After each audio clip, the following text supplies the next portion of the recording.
Hi, Shelley. Thanks so much for joining me today. Hi, Lorraine. Thanks for having me. It's exciting to be here. I know you are a very, very busy person, so I really appreciate you taking the time out of your day. I was actually just reading through everything that you've achieved and everything that you're doing, and I was listing them all out, and I was like, okay, wow, this is pretty massive. So if we just look at, over 105,000 followers on Instagram, you've got this amazing app, you've got all of your book, you're teaching all the time, you're running amazing retreats. Is there anything that you're not doing? There's plenty. I've got plenty more ideas and things I'd love to be doing, but I just don't have time. Yeah, yeah.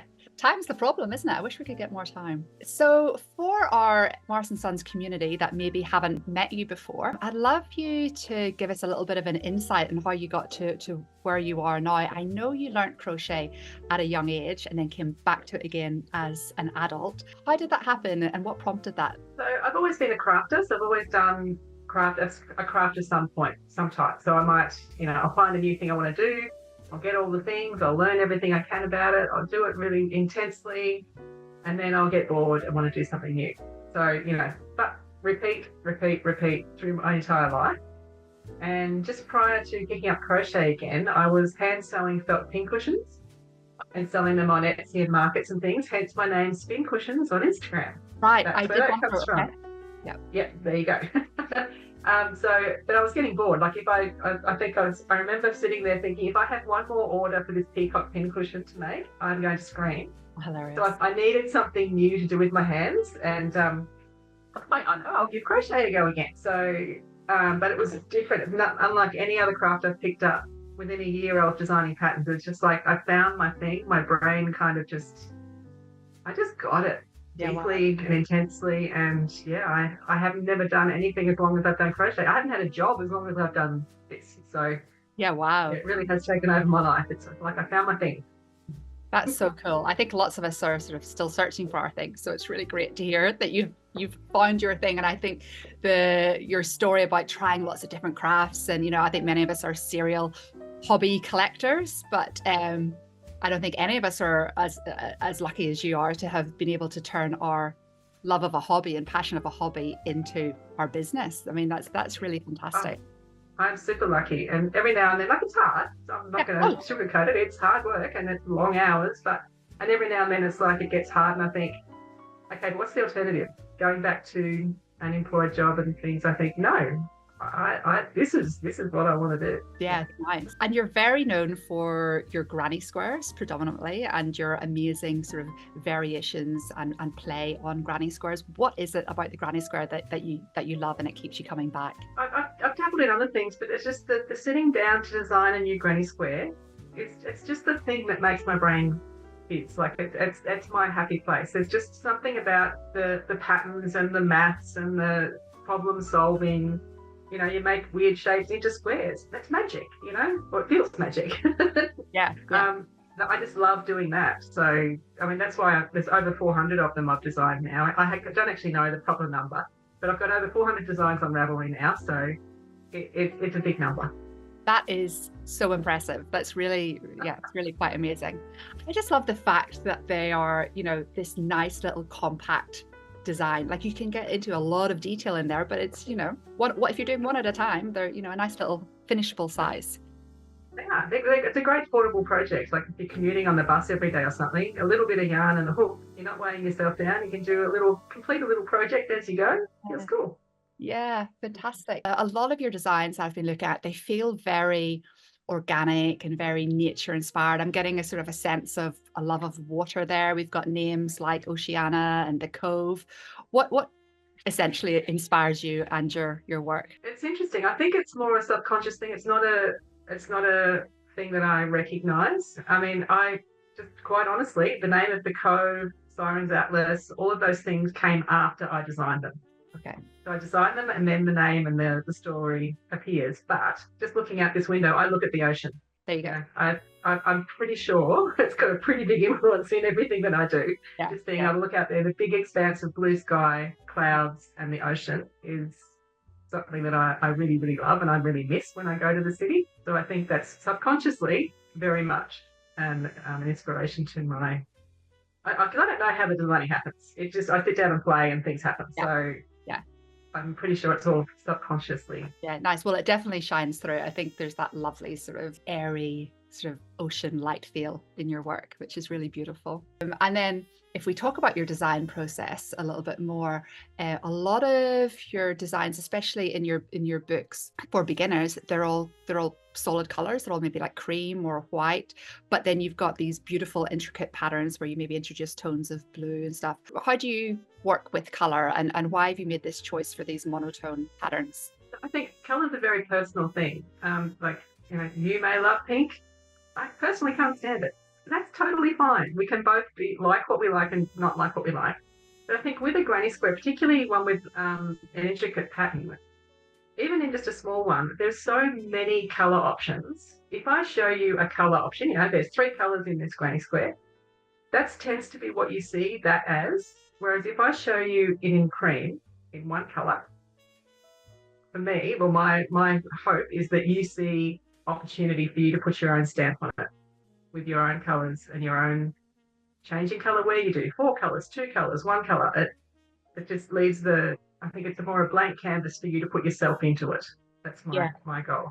Yeah. That makes sense. That makes sense. And I think whenever you are learning and you're really trying to get your head around the stitches and where they go and how they form and how you make, the circles and the squares and all of that, actually just taking the element of the color away from it keeps it nice and simple, brings it back to basics. And all of my patterns are written as if you are using one colour. I totally leave it up to, well, I say all, most. Some of them I have added colour, changed and things too. But yeah, I really want it to be your individual.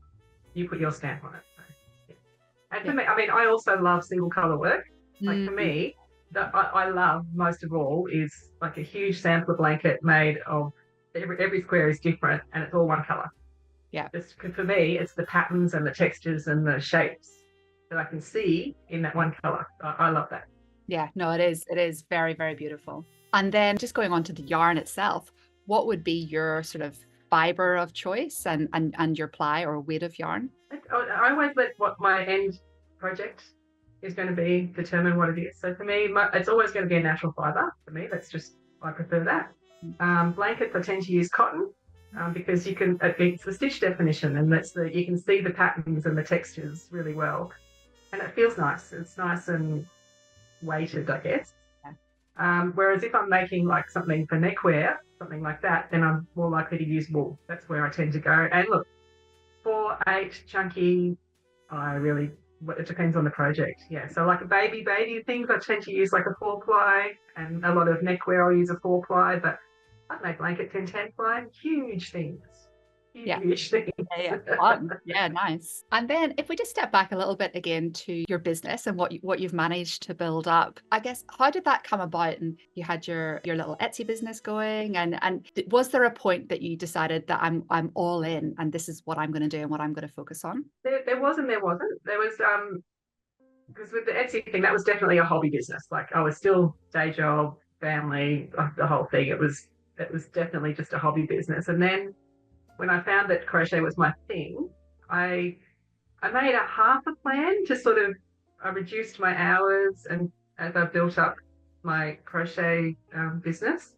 And then I decided, I think there was 2 turning points. And one was when I decided to write a book. I consciously made that decision. Okay, I am going to write a book. That's when I quit my day job and I spent 6 months pretty much solely working on it.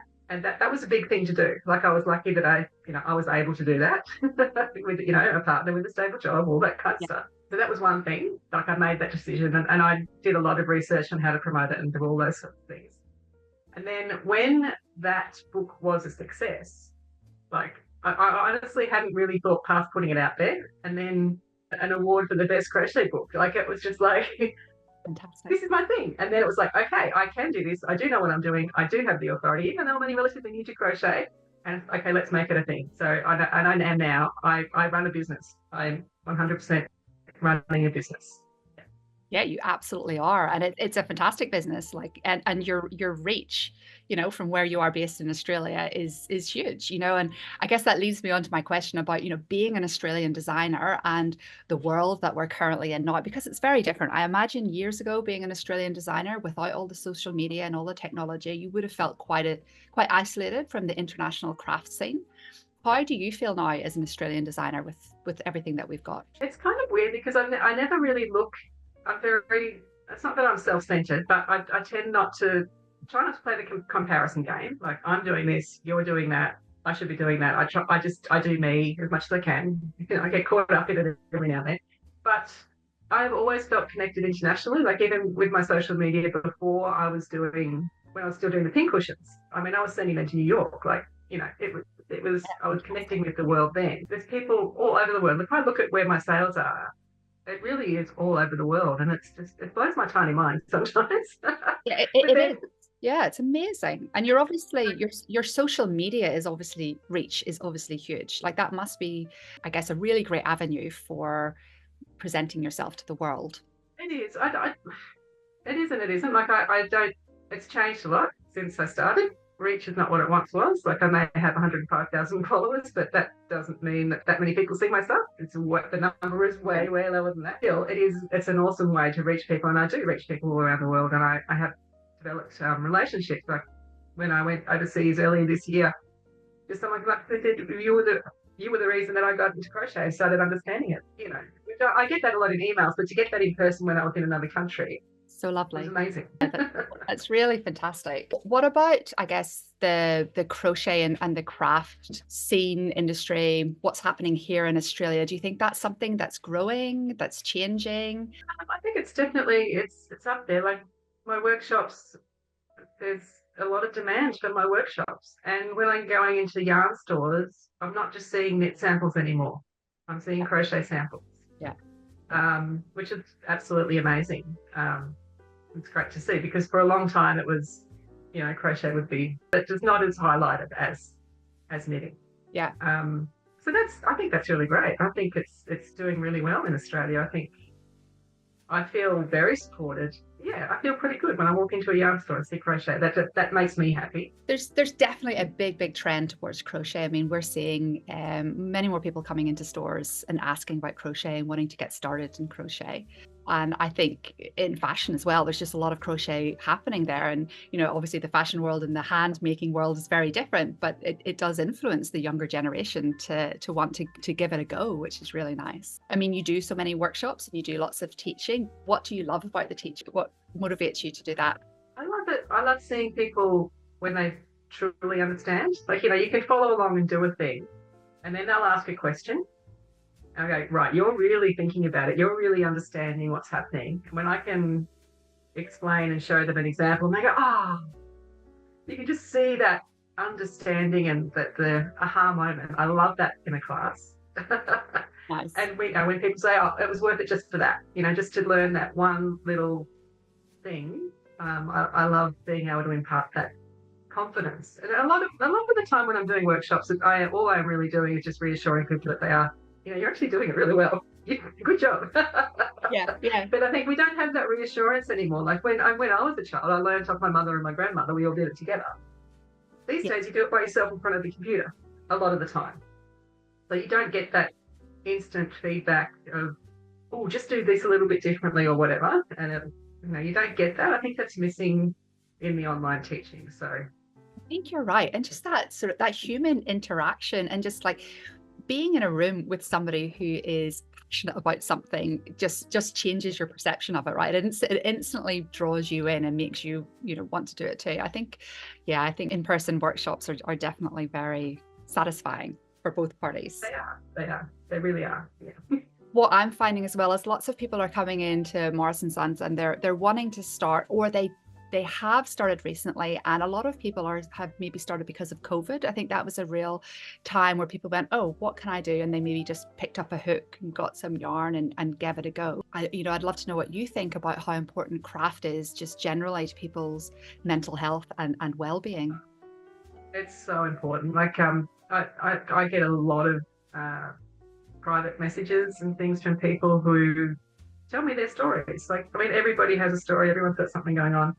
But the number of times that crochet has been the thing that has gotten them through a really tough time it's so common. And I think, for me, and there's different ways of using it for mental health too. There's a lot of people who like to do something very simple. So it's repetitive and meditative kind of stuff. Whereas that doesn't work for me. If I sit down and do something like that, I either fall asleep or my brain goes a million miles an hour and I start worrying about that thing over there and that over there.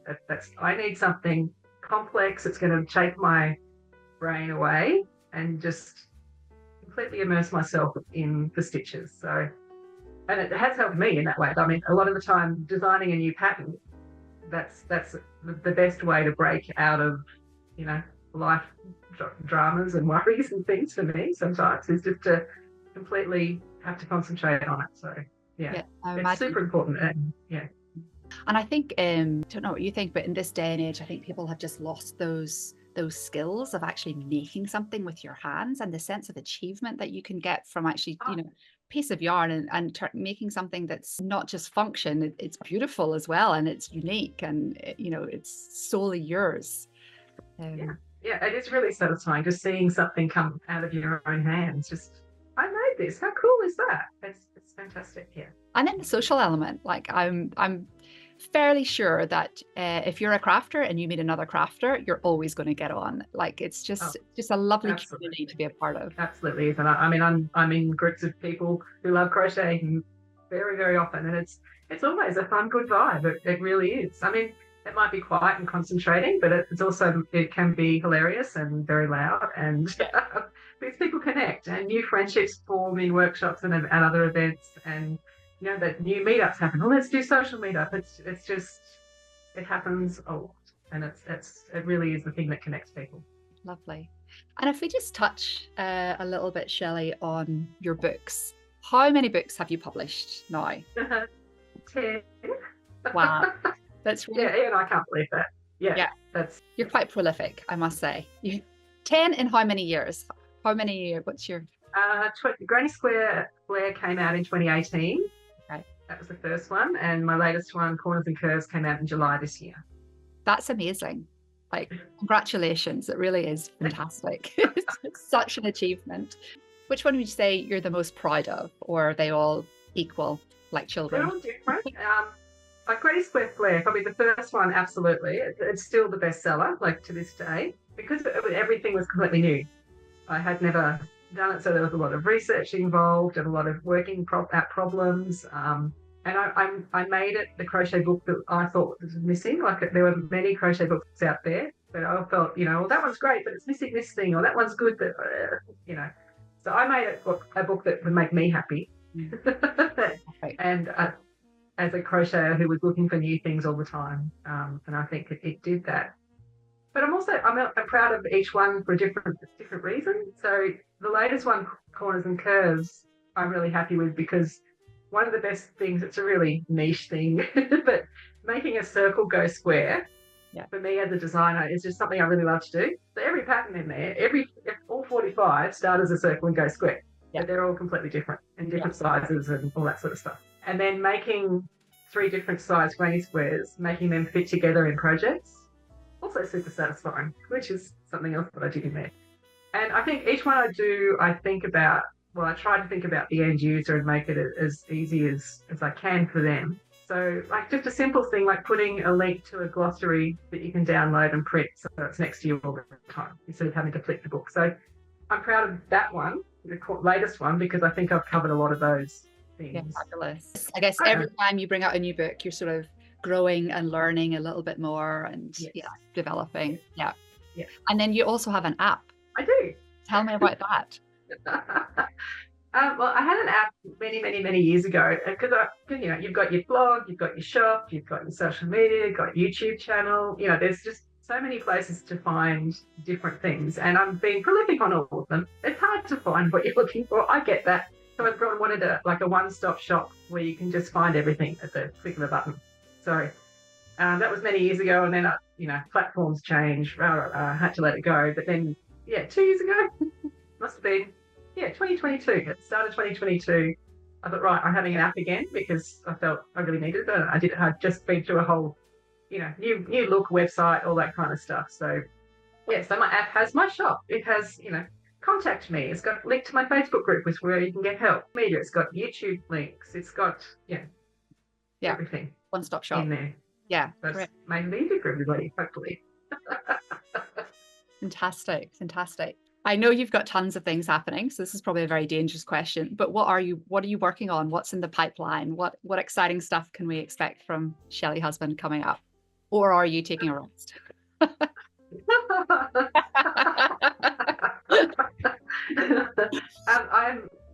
I'm booked up to August next year with things. Wow. So I would love to say I'm working on my next book, but with all of the things that I have booked in, I don't even have time to sit down and think about designing anything. So probably the biggest thing is I'm going to Cologne in Germany next year to H&H, which is a huge trade fair. Brilliant. And I'm currently making a sample now to take along there.